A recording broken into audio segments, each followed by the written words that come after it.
Hello students, कैसे हैं आप सब। मैं उम्मीद करता हूँ सब बिल्कुल ठीक है। तो बच्चों, आज हम फिर कैश फ्लो स्टेटमेंट अब जो मैंने स्टार्ट किया था उसको कंटिन्यू करने वाले हैं। कैश फ्लो स्टेटमेंट के बारे में आपको मैंने फॉर्मेट बताया, थोड़ा सा इंट्रोडक्शन बताया था, और आज आज हम थोड़ा सा एडजस्टमेंट वाला पार्ट करने वाले हैं। उसी को हम कंटिन्यू करते हुए आगे तक चलते हैं। समझ में? तो सबसे पहले कैश फ्लो का जो स्टेटमेंट था, किसी के मन में कोई डाउट्स स्टेटमेंट को लेकर, पूरे फॉर्मेट को लेकर? नहीं। देखो, फॉर्मेट की बात हम कर चुके हैं, लेकिन फॉर्मेट के अलावा कुछ इन्फॉर्मेशन ऐसी होती है जो आपको क्वेश्चन में गिवन होगी एडजस्टमेंट। जैसे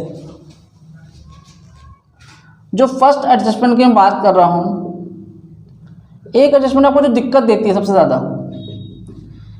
उसे हम बोलते हैं provision for taxation. Provision for taxation, ठीक है। एक छोटा सा अकाउंट बना के देखते हैं, provision for taxation account.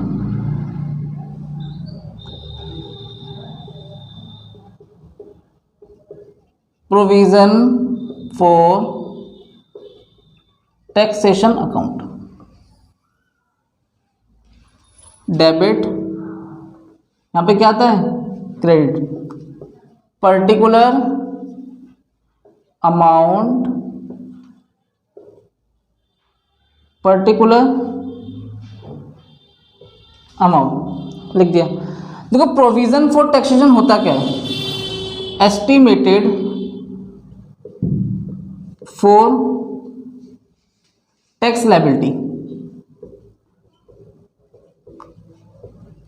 Tax liability, estimate for the tax liability. आपके पास एस्टिमेट कितनी टैक्स लायबिलिटी होगी, आपको कर्जा है, देना है आपको, ठीक है। तो प्रोविजन फॉर टैक्सेशन आपने मेंटेन कर रखा है, प्रोविजन है। तो प्रोविजन में और रिजर्व में थोड़ा फर्क होता है, क्लास 11th में पढ़ के आए हो। प्रोविजन क्या है? Provision is a charge against profit. Profit हो चाहे लॉस हो, आपको प्रोविजन मेंटेन करना है तो करना पड़ेगा। लेकिन रिजर्व क्या होता है बच्चों? Reserve is an appropriation of profit. Profit होगा तभी रिजर्व मेंटेन होगा, अदरवाइज रिजर्व मेंटेन करने की जरूरत नहीं है। तो आपने कितना प्रोविजन मेंटेन किया है? एस्टिमेट फॉर टैक्स लायबिलिटी, कितना लायबिलिटी को पे करना है। लायबिलिटी, देखो लायबिलिटी का बैलेंस कहाँ लिखते हैं हम? Credit side, by balance BD. ये ओपनिंग वाला हो गया। ओपनिंग में टैक्स लायबिलिटी कितनी थी? Estimate, by balance BD. और इसका क्लोजिंग बैलेंस कहाँ लिखेंगे? Credit side. ये प्रोविजन फॉर टैक्सेशन का ओपनिंग बैलेंस, और ये कैसा बैलेंस है? क्लोजिंग। साल के स्टार्टिंग में क्या प्रोविजन मेंटेन कर रखा था और लास्ट में क्या है? कोई डाउट यहां तक? नहीं।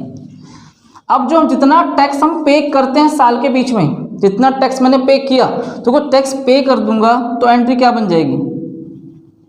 Provision for taxation account debit. हमारे पास से क्या जा रहा है बच्चों? पैसा जा रहा है, तो टू बैंक तो टू कैश, हम बैंक वर्ड यूज कर रहे हैं इस जगह, ठीक है। पैसा जा रहा है तो क्या होगा? To bank. अब देखो, प्रोविजन फॉर टैक्सेशन के डेबिट साइड चले जाओ और क्या लिख देंगे यहाँ पर? टू बैंक अकाउंट, ब्रैकेट में टैक्स पेड। कितना टैक्स आपने पे किया है, इन दोनों को हम ऐड करेंगे और ये वाला अमाउंट माइनस कर देंगे, तो क्या आ जाएगा? By profit and loss account, tax made during the year, tax made during the year. कोई डाउट? देखो, आपके पास ओपनिंग पता है, क्लोजिंग पता है, और अगर इन दोनों में से कुछ भी मिसिंग है ना, आप इजीली फाइंड कर सकते हो। चेक कर लो, अगर मुझे ये दे रखा है तो ये निकल जाएगा बैलेंसिंग फिगर, और अगर पेड दे रखा है तो मेड आ जाएगा। ये तो हम क्या करेंगे? ऐड करेंगे स्टार्टिंग में, add to the net profit made during the year. आपको मैंने जो फॉर्मेट सिखाया था, याद करो, क्या लिखवाया था? Net profit made during the year. उसमें क्या ऐड करवाया था? Provision for taxation made during the year. तो जितना प्रोविजन फॉर टैक्सेशन है आपको मेड पूरे साल का, करंट ईयर का, उसे ऐड कर दिया जाएगा। ये हम फॉर्मेट में कर चुके हैं। और जो बेटा ये वाला होता है ना टैक्स पेड, इसे मैं ऐसे ला रहा हूँ, और क्या लिखवाया था? टैक्स पेड, लास्ट में माइनस कर देंगे टैक्स पेड करके, ऐसा बताया था। वो भी कहाँ करते हैं हम? ये ऑपरेटिंग एक्टिविटी में, ऑपरेटिंग एक्टिविटी के अंदर बिल्कुल लास्ट में जाके क्या कर दिया जाता है, टैक्स पेड माइनस कर दिया जाता है। चेक कर लो अपनी अपनी नोटबुक में, चेक करो क्या फॉर्मेट में टैक्स पेड था कि नहीं था, कहाँ था बेटा, बिल्कुल लास्ट में था। तो आपने पूरा एडजस्टमेंट देखा, अगर प्रोविजन फॉर टैक्सेशन का एडजस्टमेंट आ जाए तो करना कैसे है, कोई डाउट मन में, इसे कॉपी करो।